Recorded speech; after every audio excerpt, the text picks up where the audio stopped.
بسم اللہ الرحمن الرحیم الحمد للہ رب العالمین والعاقبۃ للمتقین والصلاة والسلام علی اشرف الانبیاء والمرسلین وعلی آلہ واصحابہ اجمعین اما بعد۔ جی، ہم نے پچھلے سبق میں اصول تفسیر کے اندر جو چند چیزیں پڑھی ان میں بدعتی اور اسی طرح خرافاتی فرقوں کی تفسیروں کے چند نمونے دیکھیں۔ اس میں روافض کی کچھ تفسیریں تھیں کہ ان لوگوں نے تفاسیر کے اندر اپنی مرضی اور اپنی خواہش سے تفاسیر کی، جو اللہ اور اس کے رسول کے احکامات، اللہ کے جو احکام تھے، اللہ کا جو حکم تھا، ان کے بالکل خلاف تھی۔ تو بہت سارے نمونے ہم نے پڑھے۔ تو آج ہم انشاءاللہ فصل نمبر 5 میں انہوں نے انہی کا ہی تھوڑا سا نتیجہ نکالا ہے۔ آج ہم یہ پڑھیں گے انشاءاللہ، اور نیکسٹ ویک کے اندر ہمارا اصول تفسیر جو ہے یہ کمپلیٹ ہو جائے گا، اور اس کے بعد پھر ہم نے اصول حدیث پڑھنا ہے۔ تو اصول حدیث جو ہے وہ انشاءاللہ پھر ہمارے اگلے جو 8 لیکچر ہوں گے ان کے اندر ہم پڑھیں گے۔ یہ ہمارا غالباً 7واں لیکچر ہے شاید۔ خنسا طاہر، نتیجہ بحث سابق ہاں، یہاں بتانا نتیجہ بحث سابق، سابق کا مطلب پچھلی بحث، پیچھے جو گزر چکی ہے، تو اس کا جو نتیجہ ہے وہ یہ ہے۔ جی، یہاں بتانا یہ ہے کہ تفسیر میں جو اختلاف نظر آ رہا ہے کس سبب سے پیدا ہو گیا ہے۔ سو واضح رہے کہ اس اختلاف کا ایک سب سے بڑا سبب باطل بدعتوں کا ظہور ہے۔ بدعتی لوگوں نے تحریف سے کام لیا اور کلام اللہ اور کلام رسول اللہ صلی اللہ علیہ وسلم کے ایسے معنی لگائے جو اس کے نہیں تھے، اور ایسی تعویلوں کے تیر چلائے جن کا وہ متحمل نہ تھا۔ جی، لہٰذا یہ بنیادی چیز ہے کہ آدمی اس قول کو اچھی طرح جانے اور سمجھے جن کی بدعتیوں نے مخالفت کی ہے، اور یقین کرے کہ وہی قول حق ہے۔ پھر تفصیلی طریقوں سے معلوم ہونا چاہیے کہ بدعتیوں کی تفسیر میں کیا خرابیاں ہیں، اور یہ اسی طرح معلوم ہو سکتا ہے کہ حق پر خدا کی طرف سے منصوب و قائم دلائل و براہین کی پوری معرفت حاصل ہو۔ متاخرین سے جیسی غلطیاں قرآن کی تفسیر میں ہوئی ہیں ویسی ہی حدیث پر ان کی شرحوں اور تفسیروں میں بھی پیش آئی ہیں۔ تفسیر میں جن لوگوں سے مدلول میں نہیں بلکہ دلیل میں غلطیاں ہوئی ہیں، ان میں بہت سے صوفی، وائز، فقہا وغیرہ بھی ہیں۔ یہ لوگ جو معنی کرتے ہیں گو وہ اپنی جگہ صحیح ہوں، مگر قرآن ان پر دلالت نہیں کرتا۔ چنانچہ ابو عبد الرحمن کی حقائق تفسیر ایسی غلطیوں سے بھری پڑی ہے، اور جب یہ لوگ اپنی تفسیر میں غلط معنی بیان کرتے ہیں تو پہلی قسم کے لوگوں میں داخل ہو جاتے ہیں جو دلیل میں بھی باطل پر ہیں اور مدلول میں بھی باطل پر ہیں۔ جی، تو گویا کہ یہ جو تفسیر کے اندر اتنا زیادہ فساد نظر آیا یا اتنی زیادہ انہوں نے غلط تفسیریں کی، تو اس کا بڑا سبب یہ تھا کہ معاشرے کے اندر جو ہیں وہ بدعتیں ظاہر پذیر ہو گئی، اور پھر ان بدعتی لوگوں نے اپنی بدعتوں کو سپورٹ دینے کے لیے قرآن مجید کی آیات کی ایسی ایسی تفاسیر کر دی تاکہ ہماری بدعتیں جو ہیں وہ ثابت ہو سکیں، لیکن ان کی یہ تفسیریں نہ تو اللہ رب العزت کا تقاضا تھا اور نہ ہی رسول اللہ کا تقاضا تھا۔ اور پھر انہوں نے صرف تفسیر کے اندر ہی نہیں بلکہ بہت ساری احادیث مبارکہ کے معنی بھی وہ بیان کیے جو اس کے معنی تھے نہیں۔ اب آگے ہے تفسیر کا صحیح طریقہ، یعنی پہلے انہوں نے غلط خرافاتی اور اسی طرح شیعہ اور روافض کی تفاسیر بیان کی اور اس کا سبب بیان کیا۔ اب یہ ہے کہ صحیح تفسیر کیسے ہوتی ہے۔ جی، پڑھیے۔ تفسیر کا صحیح طریقہ۔ اب سوال پیدا ہوتا ہے کہ پھر تفسیر کا سب سے بہتر طریقہ کیا ہے؟ تو جواب اس کا یہ ہے کہ تفسیر کا بہترین طریقہ یہ ہے کہ قرآن کی تفسیر خود قرآن سے کی جائے۔ ہاں جی، قرآن یعنی میں جو سب سے پہلا طریقہ یہ ہے کہ قرآن کی تفسیر خود قرآن سے کی جائے۔ قرآن میں جو مضمون ایک جگہ مجمل ہے دوسری جگہ مفصل ملے گا، اور جہاں اختصار سے کام لیا گیا ہے دوسری جگہ اس کی تفصیل مل جائے گی، اور اگر اس میں کامیاب نہ ہو سکو تو سنت کی طرف رجوع کرو جو قرآن کی شرح و تفسیر کرتی ہے۔ بلکہ امام ابو عبداللہ محمد بن ادریس شافی رحم اللہ علیہ نے تو یہاں تک فرما دیا ہے کہ رسول اللہ صلی اللہ علیہ وآلہ وسلم نے جو حکم بھی دیا ہے وہ قرآن ہی سے ماخوذ ہے۔ خدا میری فرماتا قرآن ہے، مجید کی تفسیر، صحیح تفسیر کا طریقہ یہ ہے کہ سب سے پہلے قرآن کی تفسیر قرآن سے کی جائے، کیونکہ ایک مضمون اگر ایک جگہ مجمل ہے، مختصر ہے، تو دوسری جگہ اس کی تفصیل بھی بیان کر دی گئی ہے اور اس کو واضح بھی کر دیا گیا ہے۔ اور یہ پھر کئی ایک قصے ایسے ہیں کہ جس طرح کہ آدم علیہ السلام اور شیطان کا قصہ یہ قرآن مجید میں کئی جگہ پر آیا ہے، فرعون اور موسیٰ علیہ السلام کا قصہ کئی جگہوں پر آیا ہے، تو ایک جگہ پر اس کی ایک چیز بیان ہو جاتی ہے، دوسری جگہ پر دوسری چیز بیان ہو جاتی ہے۔ اس طرح ابراہیم علیہ الصلوۃ والسلام کے جو واقعات ہیں، تو جب ان سب کو اکٹھا کیا جاتا ہے تو وہ ایک پورا جو واقعہ ہے وہ ہمارے سامنے اس کی منظر کشی ہو جاتی ہے۔ ایک تو یہ ہے، اور دوسرا اگر قرآن مجید میں اس کی تفصیل نہ ملے، مثلا بہت سارے احکام ایسے ہیں جن کی تفصیلات سنت نبوی کے اندر موجود ہیں، نماز ہے، نماز کی بہت ساری تفصیلات جو ہیں وہ حدیث کے اندر موجود ہیں، زکوٰۃ کے مسائل بہت سارے سنت کے اندر موجود ہیں، اسی طرح حج کے بارے میں۔ تو جب قرآن مجید کے اندر نہ مل سکے تو دوسرا مصدر ہمارے پاس ہے نبی کریم صلی اللہ علیہ وسلم کی حدیث مبارکہ، کیونکہ وہ قرآن مجید کی شرح اور تفسیر ہے۔ تو جس طرح کہ امام شافعی رحمہ اللہ نے فرمایا کہ اللہ کے نبی نے جو بھی حکم دیا وہ قرآن ہی سے ماخوذ ہے، اور یہ بات حقیقت بھی ہے کہ اللہ تعالیٰ قرآن مجید میں فرماتے ہیں وَمَا يَنطِقُ عَنِ الْهَوَىٰ إِنْ هُوَ إِلَّا وَحْيٌ يُوحَىٰ، کہ نبی جو ہیں وہ اپنی خواہش سے نہیں بولتے بلکہ وہ ان کی طرف وحی کی جاتی ہے، وہ اس وحی سے بولتے ہیں جو اللہ ان کی طرف وحی کرتا ہے، نازل فرماتا ہے۔ تو اللہ کے نبی صلی اللہ علیہ وآلہ وسلم قرآن مجید کے سب سے پہلے اور سب سے بڑے شارع تھے، اور اللہ تعالیٰ نے ان کو بھیجا بھی اسی لیے تھا، وَأَنزَلْنَا إِلَيْكَ الذِّكْرَ لِتُبَيِّنَ لِلنَّاسِ، کہ ہم نے آپ کی طرف قرآن مجید نازل کیا تاکہ آپ اس کو لوگوں کے لیے واضح کریں۔ تو جب آپ کی بعثت کا مقصد ہی قرآن مجید کی تفسیر اور تشریح تھی، تو پھر اس کو چھوڑ کر اپنی مرضی کی تفسیریں کرنا اور دور دور کی تعویلیں کرنا اور ادھر ادھر سے اس کے اندر مفاہیم لے کر آنا، یہ درست طریقہ نہیں ہے۔ ابوالکلام آزاد نے کہا تھا کہ ایک قرآن مدینہ میں نازل ہوتا تھا اور ایک قرآن جو ہے وہ مدینہ کے گلیوں میں چلتا پھرتا وہاں پر موجود ہوتا تھا، جو اللہ کے نبی تھے۔ تو تفسیر کا صحیح طریقہ یہی ہے کہ سب سے پہلے قرآن کی تفسیر قرآن سے کی جائے، اگر وہاں پر کوئی چیز نہیں ملتی تو دوسرے نمبر پر سنت رسول کو دیکھا جائے۔ جی آگے۔ خدا فرماتا ہے اِنَّا أَنزَلْنَا إِلَيْكَ الْكِتَابَ بِالْحَقِّ لِتَحْكُمَ بَيْنَ النَّاسِ بِمَا أَرَاكَ اللَّهُ وَلَا تَكُنْ وَلَا خَائِنِينَ تَقُل لِّلْخَائِنِينَ، یہ شاید غلطی ہے، وَلَا تَقُل لِّلْخَائِنِينَ خَصِيمًا۔ وَلَا تَكُنْ لِلْخَائِنِينَ خَصِيمًا، بلا شبہ اتاری ہم نے تیری طرف کتاب سچی تاکہ فیصلہ کرے تو لوگوں کے درمیان، ساتھ اس کے جو سمجھا دے تجھ کو اے نبی صلی اللہ علیہ وآلہ وسلم، اور امت ہو تو خیانت کرنے والوں کی طرف سے جھگڑا کرنے والا۔ اور فرماتا ہے وَأَنزَلْنَا إِلَيْكَ الذِّكْرَ لِتُبَيِّنَ لِلنَّاسِ مَا نُزِّلَ إِلَيْهِمْ وَلَعَلَّهُمْ يَتَفَكَّرُونَ، اور اتاری ہم نے تیری طرف یہ کتاب تاکہ وضاحت کرے تو لوگوں کے لیے ان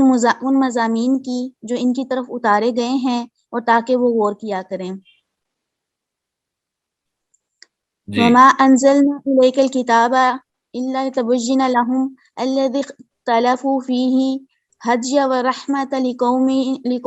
وَمَا يُؤْمِنُونَ۔ أَنزَلْنَا إِلَيْكَ الْكِتَابَ إِلَّا لِتُبَيِّنَ لَهُمُ الَّذِي اخْتَلَفُوا فِيهِ هُدًى وَرَحْمَةً لِقَوْمٍ يُؤْمِنُونَ۔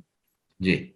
اور ہم نے تم پر اے نبی صلی اللہ علیہ وسلم یہ کتاب اسی لیے نازل کی ہے کہ تم کھول کر بتا دو ان کو وہ باتیں جن میں یہ باہم مختلف ہیں، اور نیز یہ ہدایت اور رحمت ہے ایمان والوں کے لیے۔ اور جی اسی لیے رسول اللہ صلی اللہ علیہ وسلم نے فرمایا ہے معلوم ہے مجھے کہ مجھے قرآن بھی بخشا گیا اور قرآن کے ساتھ اس کا مثل بھی، اور یہ مثیل قرآن و سنت ہے۔ سنت بھی نازل ہوتی تھی، البتہ قرآن کی طرح اس کی تلاوت نہیں رکھی گئی۔ امام شافعی رحم اللہ علیہ وغیرہ نے اسے بکثرت دلائل سے واضح کیا ہے، جس کی تشریح کا یہ موقع نہیں۔ جی اور اگر نہ پاؤ تو سنت میں تلاش کرو، جیسا کہ رسول اللہ صلی اللہ علیہ وسلم یہ نے دوبارہ سے پڑھ حضرت دیں ذرا۔ مقصد یہ ہے کہ قرآن کی تفسیر، آپ کی آواز نہیں آئی تھی، جی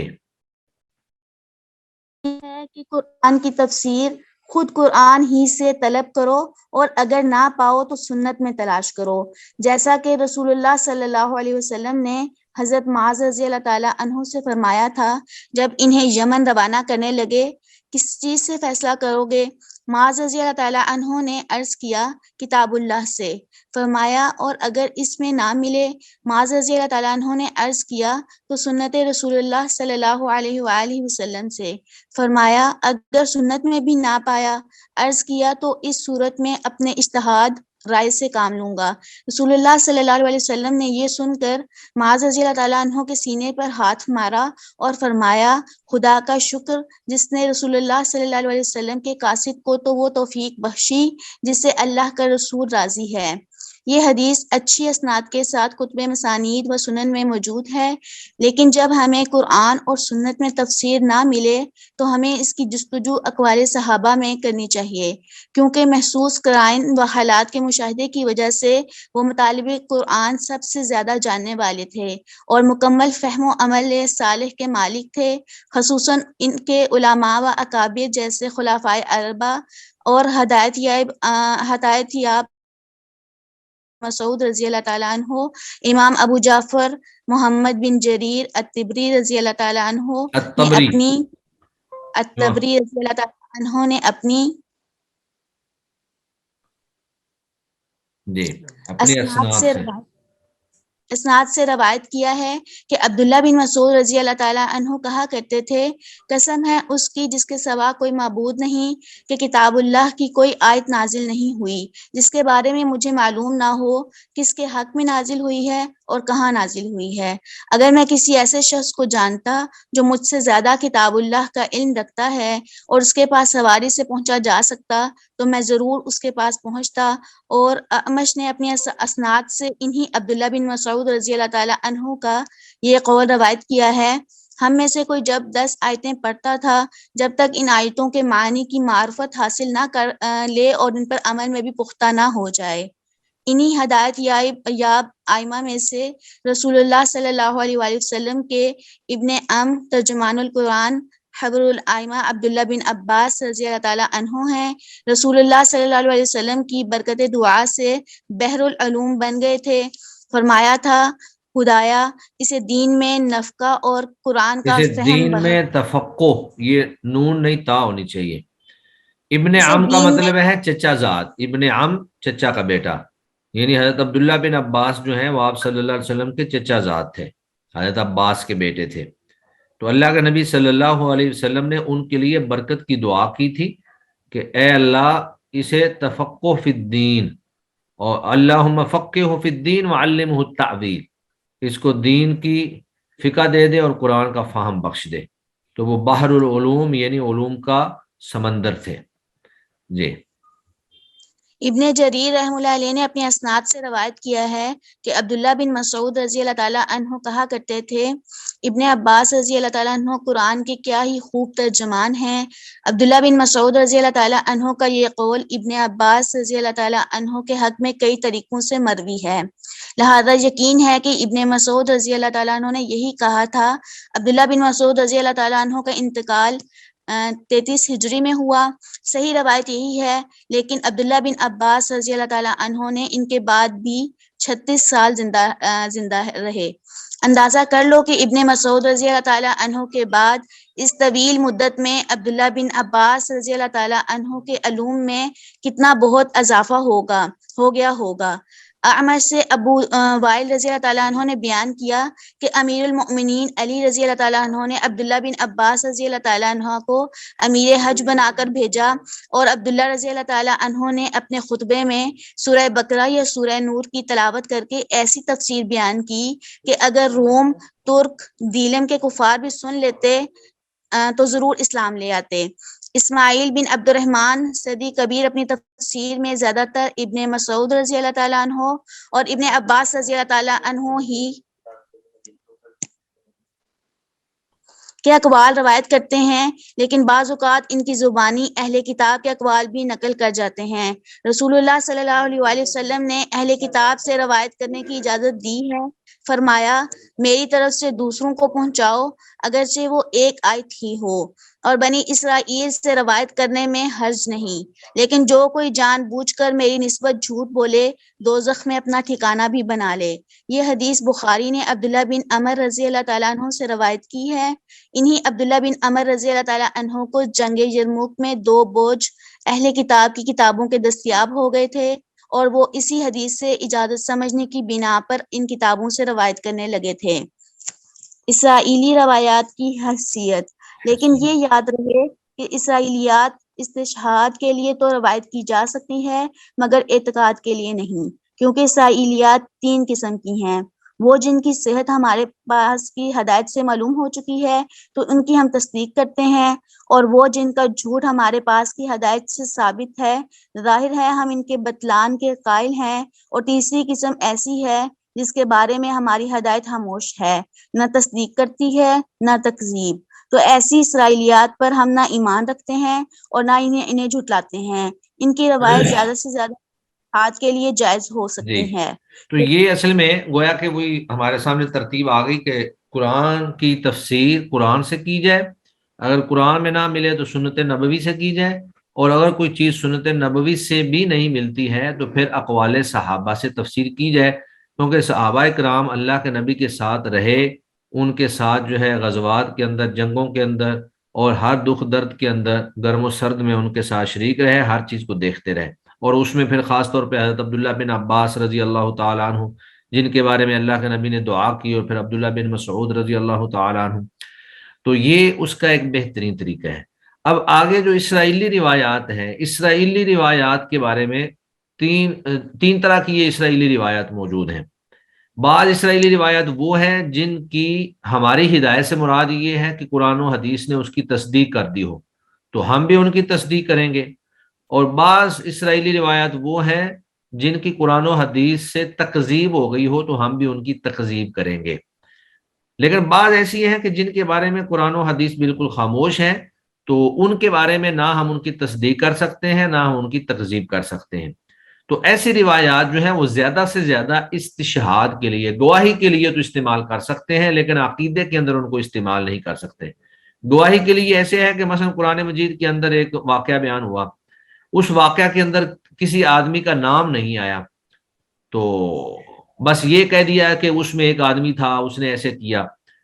تو اگر کسی اسرائیلی روایت کے اندر اس بندے کا نام موجود ہو تو ہم وہ بطور استشہاد کے وہ نام جو ہے یہاں پر استعمال کر سکتے ہیں، لیکن اگر کہیں پر کوئی عقیدے کا معاملہ ہو، یعنی حلال و حرام کا کوئی معاملہ ہو، تو وہ ہم نہیں استعمال کر سکتے۔ تو جن کو قرآن و حدیث نے سچا کہہ دیا، جب وہ قرآن و حدیث میں آ گئے تو پھر ہم اس لیے نہیں ان کو مان رہے ہیں کہ وہ اسرائیلی روایات ہیں، ہم تو اس لیے مان رہے ہیں کہ قرآن و حدیث اس کے مطابق ہے، اور جن کو قرآن و حدیث نے جھٹلا دیا ان کو تو ہم مان ہی نہیں سکتے۔ تو جن کے بارے میں خاموشی ہے ان کے بارے میں بھی ہمیں یہ احتیاط قائم رکھنی ہے کہ وہ صرف بطور استشہاد استعمال ہو سکتی ہیں، اس کے علاوہ ہم ان کو عقیدے کے اندر استعمال نہیں کر سکتے ہیں۔ جی، لیکن اکثر و بیشتر اسرائیلیات ایسی ہیں کہ ان سے دین میں کوئی فائدہ حاصل نہیں ہوتا، اس لیے خود علماء اہل کتاب کا بھی ان میں بڑا اختلاف ہے۔ لیکن ان اسرائیلیات کی وجہ سے بھی مفسرین میں اختلاف پڑ گیا ہے، جیسا کہ یہ اختلاف ہے کہ اصحاب کہف کے نام کیا تھے، ان کے کتے کا رنگ کیسا تھا، ان کی تعداد کتنی تھی، یا یہ کہ عصائے موسیٰ علیہ السلام کس۔ جی آپ پڑھیے، لیکن یہاں سے پہلے سے شروع سے، لیکن اکثر و بیشتر اسرائیلیات ایسی ہیں، یہاں سے پڑھیں۔ جی سر، لیکن اکثر و بیشتر اسرائیلیات ایسی ہیں کہ ان سے دین میں کوئی فائدہ حاصل نہیں ہوتا، اسی لیے خود علماء اہل کتاب کا بھی ان میں بڑا اختلاف ہے۔ لیکن ان اسرائیلیات کی وجہ سے بھی مفسرین میں اختلاف پڑ گیا ہے، جیسا کہ یہ اختلاف کہ اصحاب کہف کے نام کیا تھے، ان کے کتے کا رنگ کیسا تھا، ان کی تعداد کتنی تھی، یا یہ کہ عصائے موسیٰ علیہ السلام کس درخت کی لکڑی کا تھا، وہ کون پرندے تھے جنہیں خدا نے حضرت ابراہیم علیہ السلام کے لیے زندہ کر دیا تھا، گائے کا وہ کون سا حصہ تھا جسے مقتول کو مارا گیا تھا، اور وہ کون سا درخت تھا جس میں سے خدا موسیٰ علیہ السلام سے کلام فرمایا تھا، خدا نے موسیٰ علیہ السلام سے کلام فرمایا تھا، وغیرہ امور جنہیں خدا نے قرآن میں مبہم رکھا ہے۔ اور ان کے علم سے کسی کو دنیا میں یا دین میں کوئی فائدہ بھی حاصل نہیں ہوتا، مگر اس بارے میں اہل کتاب کا اختلاف نقل کرنا جائز ہے، جیسا کہ خدا نے قرآن میں ذکر فرمایا، بعض کہیں گے کہ وہ 3 ہیں اور چوتھا ان کا کتا، بعض کہیں گے کہ وہ 3 ہیں اور چوتھا ان کا جی کتا، اس کی اور عبارت میں بعض پڑھ کہیں دیتا گے ہوں چونکہ اعراب نہیں لگا ہوا ہے، آپ کے لیے مشکل ہوگا۔ سیقولون ثلاثۃ رابعهم کلبهم ویقولون خمسۃ سادسهم کلبهم رجما بالغیب ویقولون سبعۃ وثامنهم کلبهم قل ربی اعلم بعدتهم ما يعلمهم الا قلیل فلا تمار فیہم الا مراء ظاہرا ولا تستفت فیہم منهم احدا۔ جی ترجمہ آپ پڑھ دیں۔ جی، بعض کہیں گے کہ وہ 3 ہیں اور چوتھا ان کا کتا، اور بعض کہیں گے کہ 5، چھٹا ان کا کتا، یہ لوگ بے تحقیق بات ہانک رہے ہیں، اور بعض کہیں گے کہ وہ 7 ہے اور 8واں ان کا کتا ہے۔ تم اے نبی صلی اللہ علیہ وآلہ وسلم کہہ دو میرا رب ان کا شمار خوب جانتا ہے اور تھوڑے ہی لوگ جانتے ہیں۔ تم سرسری گفتگو اس سلسلے میں کرو اور کسی سے بھی اس کے متعلق دریافت نہ کرو۔ جی اس آیت کریمہ نے ہمیں سکھایا ہے کہ ایسے مقام میں کس ادب سے کام لینا اور کون سی روش اختیار کرنا چاہیے۔ اللہ تعالیٰ نے 3 اقوال کا تذکرہ کیا ہے، پہلے 2 قولوں کی تضعیف فرمائی اور تیسرے قول پر سکوت برتا ہے۔ اس سے معلوم ہوتا ہے کہ یہی قول صحیح ہے، اس لیے اگر یہ باطل ہوتا تو پہلے دونوں اقوال کی طرح اس کی بھی تردید فرما دی جاتی۔ پھر ہماری اس طرف رہنمائی کی گئی ہے کہ اصحاب کہف کی تعداد کا جاننا بے فائدہ ہے، اور ایسے موقع پر ہمیں بس یہ کہہ دینا مناسب ہے قل ربی اعلم بعدتہم، اور یہ اس بعدتہم لیے کہ قل ان کی ربی صحیح اعلم بعدتہم۔ قل ربی اعلم بعدتہم، اور یہ اس لیے کہ ان کی صحیح تعداد کم ہی لوگوں کو معلوم ہے، اور یہ لوگ وہی ہیں جن پر خدا نے یہ چیز ظاہر فرمائی ہے، اس لیے فرمایا فلا تماری فیہم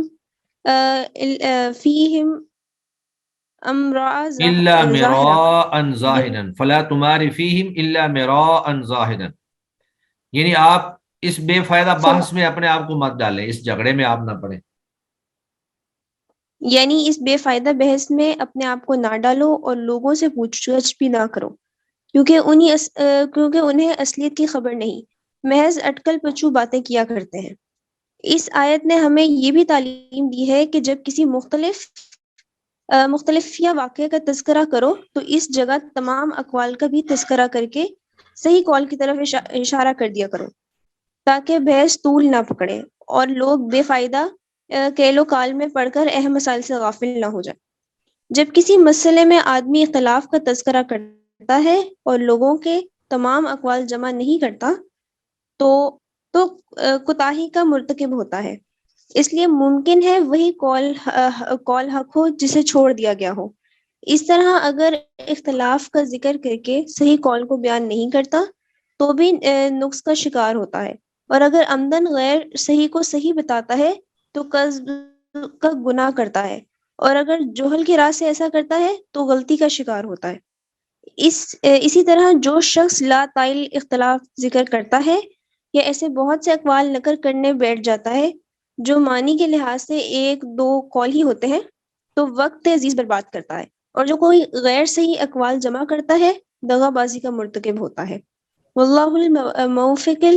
للصواب، خدا ہی درست راہ کی توفیق بخشنے والا ہے۔ جی آگے فصل ثالث سابع ہے، اور یہ ہمارے تقریباً آپ کہہ لیں کہ وہ 8-9 صفحات ہیں۔ ابھی نا اصل میں مسئلہ یہ ہے کہ ہماری یہاں پہ نا ایک فزیکل کلاس بھی چلتی ہے، یہی شارٹ درس نظامی کی، تو وہ ساتھ بھائی یہاں موجود نہیں ہیں، لوگ آ کے کھڑے ہوئے ہیں، خواتین بھی ہیں، مرد حضرات بھی ہیں مسجد میں، تو مجھے نا ذرا ان کو تھوڑا سا دیکھنا ہے، میں ان کو بٹھا لوں یا ان کے لیے کوئی چابی تلاش کر کے ان کو کمرے میں بٹھا سکوں۔ آج ہم یہ اسی پہ ہی اکتفا کرتے ہیں انشاءاللہ، تو جو بھی سوال وغیرہ ہوگا وہ بعد میں کر لیں گے انشاءاللہ۔ یہ ایمرجنسی میں ذرا میں تھوڑا سا جلدی کر رہا ہوں، تو ادارے کا ہی کام ہے۔ تو سبحانک اللہم و بحمدک اشہد ان لا الہ الا انت استغفرک و اتوب الیک۔ السلام علیکم ورحمۃ اللہ وبرکاتہ۔